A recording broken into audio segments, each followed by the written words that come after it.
Thank you. Afternoon, everyone. Hope everyone's still feeling nice and awake after lunch. My name's Paul Theriault. I'm from an Australian consulting firm called StratSec, and today I'm going to be talking about browser ghosting attacks, which is really just a sexy title to get me into the conference, and now I'll actually explain to you what I mean by that. Bit about who I am. I'm a security consultant, which obviously means that I'll do anything for you. If you need me to clean the toilets, if you call it a security project, well, I'll do it for you. But I guess what I enjoy with security is on the application side. I come from a bit of a development background. I always thought I was going to be a developer before I went into security, and sort of fell in love with it. And most of the development stuff I did before that was in the web, so I've sort of always been interested in plugins and browsers and web and that sort of side of things, and this has sort of led to the type of research that I've been doing over the last couple of years in terms of in the field of plugins. I presented a couple years ago about Flash malware, and then earlier this year I talked about malicious plugin attacks where you force the plugin to prevent, or basically stop the plugin from unloading sensitive data, so unloading the malicious data. And that's basically was the precursor to this browser ghosting attack that I'm going to be talking about today. So when I looked at some plugins in the past, basically the most vulnerable plugins that I found were Acrobat, which seemed to be the most vulnerable to this. And basically the attack works by stopping the PDF from being unloaded and then trying to do some malicious things after that. Basically the way I'm going to break this down is first looking at the persistence, so how you stop it from being unloaded. Then looking at communication, so how do you then talk from you've got this malicious thing sitting in memory, how do you talk back to maybe a command server or something like that? And then looking at the functionality that's available and what's possible from there. I'm also going to talk a little bit about Acrobat script injection. That's sort of something I discovered sort of recently, but it's kind of relevant to this whole style of attack because it's another way of getting script running within a browser rather than trying to do the persistence thing, but I'll explain all that a bit later. Okay, so browser ghosting. I started looking at this almost 18 months ago. Manuel Caballero did a presentation at a Bluehost event, and it was basically about using JavaScript that sort of prevented itself from being unloaded. I've never actually seen the details of that presentation, being a private conference, but there was a bit of discussion on the web about how it was done and that sort of thing. And at the time, I was sort of playing with various plugins, and kind of thought, oh, maybe you could do a similar sort of attack in plugins, sort of make some content that stops itself from being unloaded when it should, and then maybe look at, okay, let's see what you can do from there.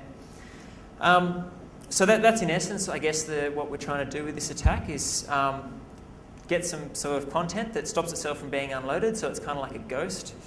And then the user continues browsing as normal, unaware that the content is still running in the background. And then the attacker then tries to send some command to that ghost and maybe try and take advantage of the fact that we're not where like the content's still running, but we're not on the same website that where the content was loaded from, or something like that.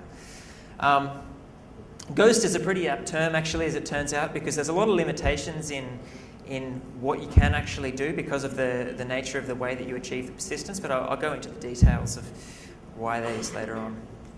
Anyway, so here's a really, really bad diagram, but hopefully this will give you a bit of an idea of what I mean. So first of all, we've got our a.com, which is some website, and it loads some malicious content. And this is some sort of script that it starts up, and then it prevents itself from being unloaded. Meanwhile, the user continues on and browses to b.com and then to c.com, and then maybe at the time when we're at c.com, then the attacker sends a command to that script, hey, get to the browser, try and view the cookie, or try and launch some sort of, maybe some pop-up or something like that, or do something to get some sort of insecure scenario happening.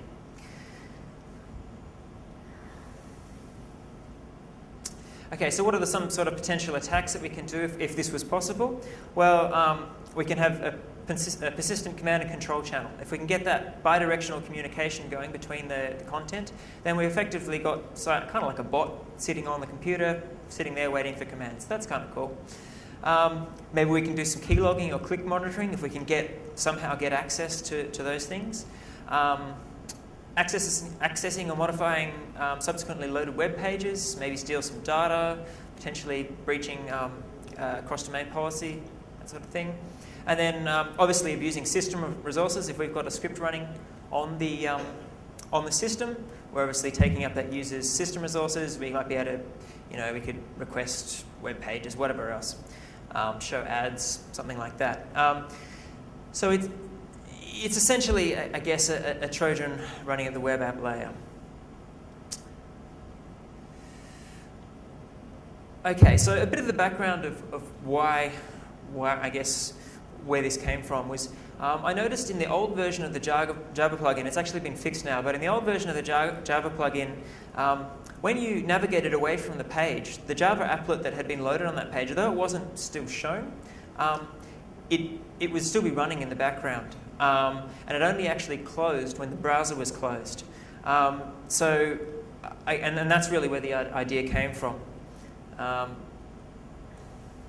So it's really quite trivial to do. I mean, an infinite loop is really all you need to do. So if you put that first bit of code, the stop function is something you override in an applet. As soon as you call it, it'll just keep printing out stop. So nothing very exciting, but it shows that the code is still running. Obviously, something more interesting is to, in stop, instead of just printing something out, we try and go out to a server, get a command, and then do something with that command.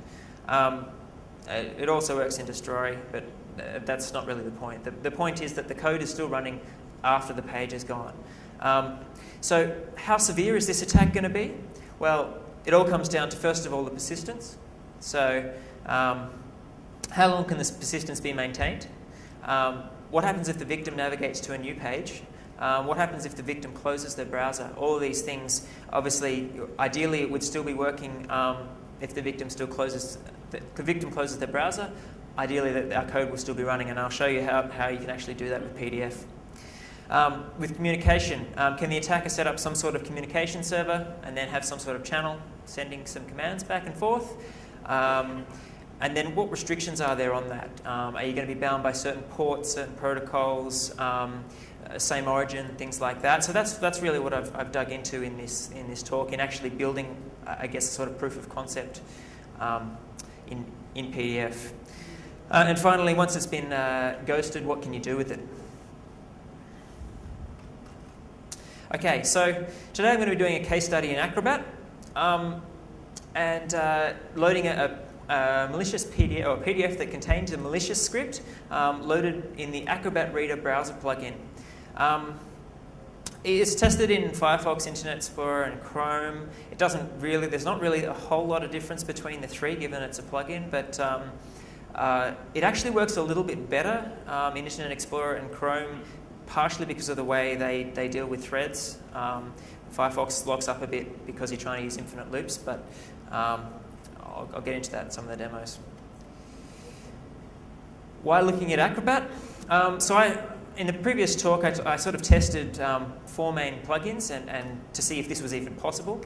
And basically, Acrobat turned out to be the worst or the best for an attacker, depending on which way you look at it, but certainly the most interesting. Java used to work, but obviously it's been patched. And the only thing about Java is that the persistence died as soon as you close the browser. The thing with Acrobat is you can actually get it to continue to run even after it appears that the browser has been closed. Looking at the process, you can see the browser process is still running, but to the average user, it'll look like it's closed. And Flash isn't vulnerable, and Silverlight might be vulnerable. To be honest, I haven't looked at it heaps. Whenever I tried this sort of attack, it basically just resulted in the browser locking up completely and not being very useful.